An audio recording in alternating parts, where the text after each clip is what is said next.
السلام علیکم ورحمۃ اللہ وبرکاتہ۔ دوستو، حضرت عبداللہ ابن مسعود رضی اللہ تعالیٰ عنہ فرماتے ہیں کہ جناب رسول اللہ صلی اللہ تعالیٰ علیہ وسلم سے وسوسے کے بارے میں پوچھا گیا کہ دل میں کفر و شرک کے اور فسق و فجور کے جو وسوسے آتے ہیں ان کا کیا حکم ہے؟ جواب میں نبی کریم صلی اللہ علیہ وسلم نے ارشاد فرمایا، ذاک محض الایمان، یعنی یہ وسوسے خالص ایمان کی علامت ہے۔ ان سے مت گھبراؤ اور ان کی وجہ سے مایوس مت ہو جاؤ اور ان کی وجہ سے زیادہ پریشان مت ہو، کیونکہ یہ خالص ایمان کی علامت ہے۔ ایک صحابی نے نبی کریم صلی اللہ تعالیٰ علیہ وسلم سے پوچھا کہ یا رسول اللہ، بعض اوقات ہمارے دل میں ایسے وسوسے اور خیالات آتے ہیں کہ ان خیالات کو زبان پر لانے کے مقابلے میں ہمیں جل کر کوئلہ ہو جانا زیادہ پسند ہے، یعنی ان خیالات کو زبان سے ظاہر کرنا آگ میں جل جانے سے زیادہ برا لگتا ہے۔ اس کے جواب میں بھی رسول اللہ صلی اللہ تعالیٰ علیہ وسلم نے فرمایا کہ یہ تو ایمان کی علامت ہے۔ حضرت حاجی امداد اللہ صاحب محجر مکی رحمہ اللہ نے اس کی تشریح کرتے ہوئے فرمایا کہ وسوسہ شیطان کا عمل ہے، کیونکہ شیطان ہی انسان کے دل میں یہ وسوسہ ڈالتا ہے، اور شیطان ایمان کا چور ہے۔ یہ تمہارے ایمان پر ڈاکہ ڈالنا چاہتا ہے۔ چور اور ڈاکو اس گھر میں ڈاکہ ڈالیں گے جس گھر میں دولت ہو، اگر دولت ہی نہیں تو پھر ڈاکو ڈاکہ کیوں ڈالے گا؟ لہذا شیطان جو تمہارے دل میں وسوسے ڈال رہا ہے اور تمہارے دل میں داخل ہو رہا ہے، اس بات کی علامت ہے کہ تمہارے دل میں ایمان کی دولت موجود ہے۔ اگر یہ ایمان کی دولت نہ ہوتی تو یہ ڈاکو اس گھر میں داخل نہ ہوتے۔ اس وجہ سے ان سے گھبرانا نہیں چاہیے۔ یہ جو تم کہہ رہے ہو کہ میرے دل میں ایسے وسوسے آتے ہیں کہ ان کو ظاہر کرنے کے مقابلے میں جل کر مر جانا زیادہ پسند ہے، یہ اندر سے تمہارا ایمان بول رہا ہے۔ تمہارا ایمان یہ بول رہا ہے کہ بات زبان سے نکالنے والی نہیں۔ اگر دل میں ایمان نہ ہوتا تو یہ بات نہ ہوتی۔ اس لیے حضور اقدس صلی اللہ تعالیٰ علیہ وسلم نے فرمایا کہ یہ تو عین ایمان کی علامت ہے۔ ایک حدیث میں جناب رسول اللہ صلی اللہ تعالیٰ علیہ وسلم نے فرمایا کہ الحمدللہ الذی رد کید الشیطان الی الوسوسہ، یعنی اللہ تعالیٰ کا شکر ہے کہ اس نے شیطان کے مکر و جال کو وسوسے کی حد تک محدود کر دیا، اس سے آگے نہیں بڑھایا۔ یہ اللہ تعالیٰ کا خاص فضل ہے کہ شیطان کی تدبیر تمہارے اوپر اس سے زیادہ کارگر نہیں ہو رہی۔ ایک اور حدیث میں حضور اقدس صلی اللہ علیہ وسلم نے فرمایا، یعنی اللہ تعالیٰ نے میری امت کے دلوں میں جو وسوسے پیدا ہوتے ہیں اس سے درگزر فرما دیا اور ان کو معاف فرما دیا، ان پر مواخذہ نہیں ہوگا، البتہ عمل پر مواخذہ ہوگا۔ وسوسے دوستو دو قسم کے ہوتے ہیں۔ ایک وسوسے عقیدے کے بارے میں ہے، یعنی دل میں شیطان اللہ تعالیٰ کی ذات کے بارے میں وسوسہ ڈالے یا آخرت کے بارے میں وسوسہ ڈالے کہ معلوم نہیں کہ آئے گی یا نہیں۔ اس قسم کے وسوسوں کے بارے میں تو حضور صلی اللہ علیہ وسلم نے خود فرمایا کہ جب تک تم اپنا عقیدہ درست رکھو گے،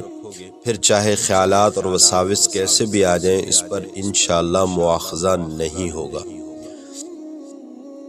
اور نہ ان خیالات کی وجہ سے انسان کافر ہوتا ہے۔ ان خیالات کی وجہ سے بعض لوگ یہ سمجھتے ہیں کہ میں شیطان ہو گیا، میں تو کافر ہو گیا۔ یاد رکھیے، ان وسوسوں کے دل میں آنے سے کچھ نہیں ہوتا جب تک کہ انسان اپنے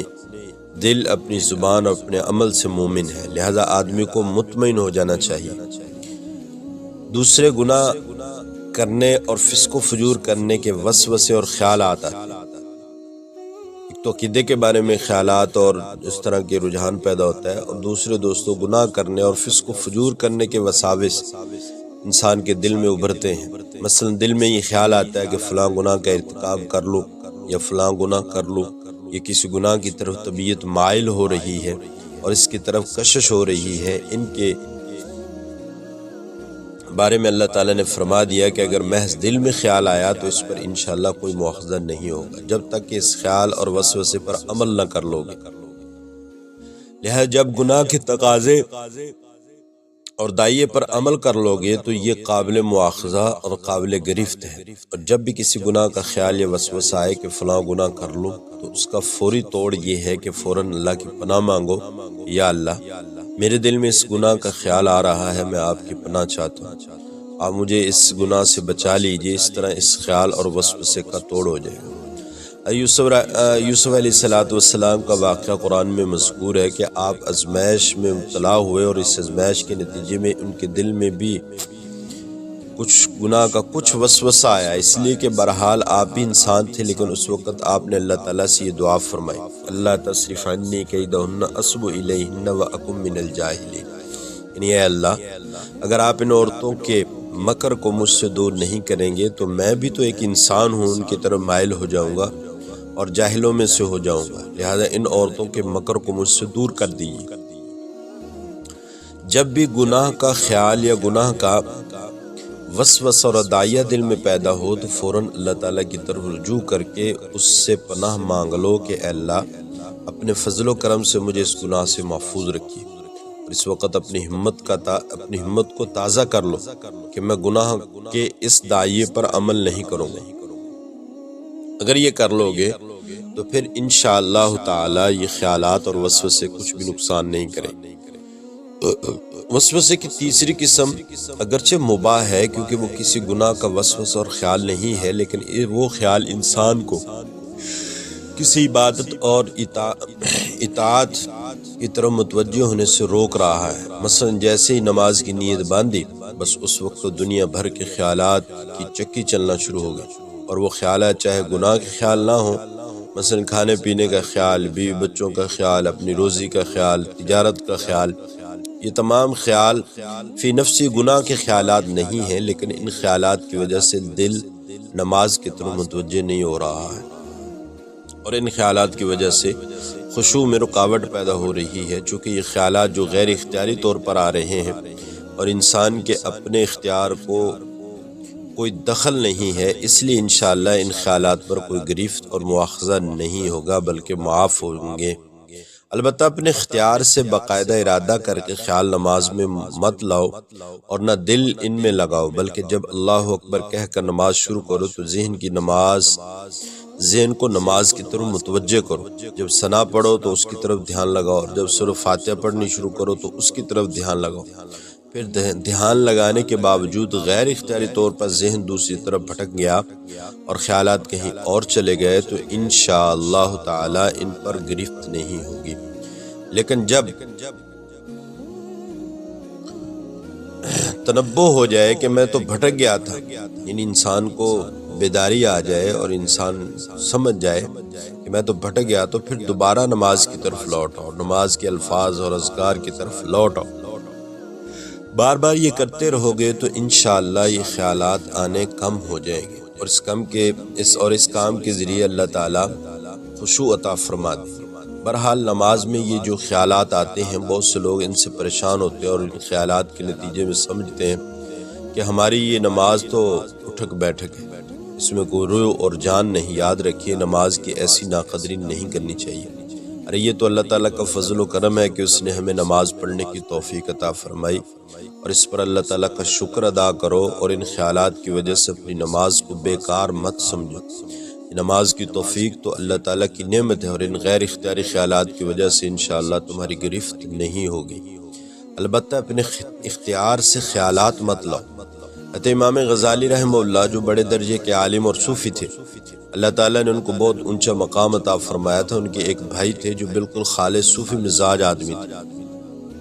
امام غزالی رحمہ اللہ جب امامت فرماتے اور نماز پڑھاتے تو یہ بھائی ان کے پیچھے نماز نہیں پڑھتے تھے۔ کسی نے ان کی والدہ سے شکایت کر دی کہ یہ ان کے پیچھے نماز نہیں پڑھتے۔ والدہ نے ان کو بلایا اور ان سے پوچھا کہ تم ان کے پیچھے نماز کیوں نہیں پڑھتے؟ انہوں نے جواب دیا کہ ان کی نماز ہی کیا ہے، میں ان کے پیچھے کیسے نماز پڑھوں؟ اس لیے کہ جب یہ نماز پڑھاتے ہیں تو اس وقت ان کے دل و دماغ حیض و نفاس کے مسائل میں الجھا رہتا ہے، اس لیے یہ گندی نماز ہے، میں اس کے پیچھے نماز نہیں پڑھتا۔ والدہ بھی امام غزالی رحمہ اللہ کی والدہ تھی۔ جواب میں فرمایا کہ تمہارا بھائی تو نماز کے اندر فقہی مسائل سوچتا ہے، اور نماز کے اندر فقہی مسئلے سوچنا جائز ہے، اور تم نماز کے اندر اپنے بھائی کے عیب جوئی میں لگے رہتے ہو اور یہ دیکھتے رہتے ہو کہ اس کی نماز صحیح ہے یا غلط، اور نماز کے اندر یہ کام یقینی طور پر حرام ہے، لہذا بتاؤ کہ وہ بہتر ہے یا تم بہتر ہو؟ بہرحال امام غزالی رحمہ اللہ کی والدہ نے بھی یہ بات واضح فرما دی کہ نماز میں فقہی مسائل کو سوچنا کوئی گناہ کی بات نہیں، لہذا اپنے اختیار سے ایسے خیالات لانا جو خود عبادت اور طاعت کا حصہ ہیں وہ بھی نماز کی خشوع کے منافی ہیں۔ چنانچہ دوستو حکم یہ ہے کہ قرآن کریم پڑھتے وقت قرآن کریم کی آیات میں تدبر کرو، غور و فکر کرو۔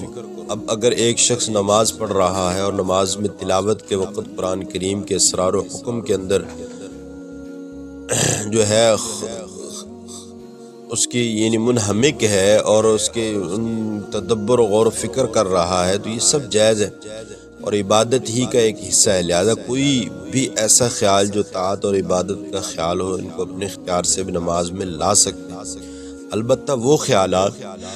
جو طاعت اور عبادت کا حصہ نہیں ہے، مثلا دنیا کے بارے میں خیالات کہ کس طرح دنیا کماؤں، کس طرح خرچ کروں وغیرہ، تو اس قسم کے خیالات اپنے اختیار سے تو نہ لائیں، خود سے آ رہے ہیں تو آنے دیں، اس سے نماز کی خشوع میں ذرہ برابر فرق نہیں پڑتا۔ ہاں جب دھیان اس طرف آ جائے کہ یہ خیالات آ رہے ہیں پھر ان خیالات کو باقی رکھا اور ان خیالات سے مزے لیتا رہا تو یہ ناجائز ہے، لہذا جب تنبہ ہو جائے تو دوبارہ نماز کی طرف لوٹ آؤ۔ تو اس طرح دوستو وساوس کی جتنی بھی اقسام ہیں ان سے پریشان نہیں ہونا چاہیے، علماء کرام نے ان کی بڑی تفصیل لکھی ہے، تو انسان کو اپنے ایمان پر، اپنی نماز پر، اپنی عبادت پر شک و شبہ میں نہیں پڑنا چاہیے، بلکہ ہر وقت اللہ کی طرف متوجہ رہنا چاہیے اور نظر ہماری اللہ کی طرف ہی ہو، اور عبادت میں بھی وسوسہ آئے بھی تو انسان فوری اللہ کی طرف متوجہ ہو، نماز کے الفاظ کی طرف متوجہ ہو، نماز کے اندر جتنے بھی چیزیں ہیں ان میں متوجہ ہوگا تو اللہ تعالیٰ ان خیالات سے ہماری جان بھی چھٹائیں گے اور اللہ تعالیٰ ان پر مواخذہ بھی نہیں فرمائیں گے، اور اللہ سے انسان مانگتا بھی رہے یا اللہ ان وساوس اور طرح طرح کے جو وساوس خیالات میرے دل میں ابھر رہے ہیں ان سے میری حفاظت فرما،